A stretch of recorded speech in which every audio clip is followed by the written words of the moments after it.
Om Nithyananda Paramashivoham. Om Nithyananda Paramashivoham. Om Nithyananda Paramashivoham. Om Nithyananda Paramashivoham. Om Nithyananda Paramashivoham. Om Nithyananda Paramashivoham.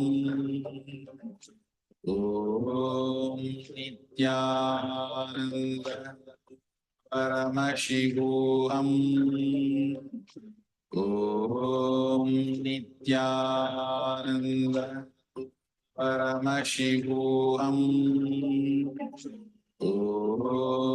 Nithyananda Paramashivoham. Om Nithyananda Paramashivoham. Om Nithyananda Paramashivoham. Om Nithyananda Paramashivoham. Om Nithyananda Paramashivoham. Om Nithyananda Paramashivoham. Om Nithyananda Shivoham. Om Nithyananda Paramashivoham.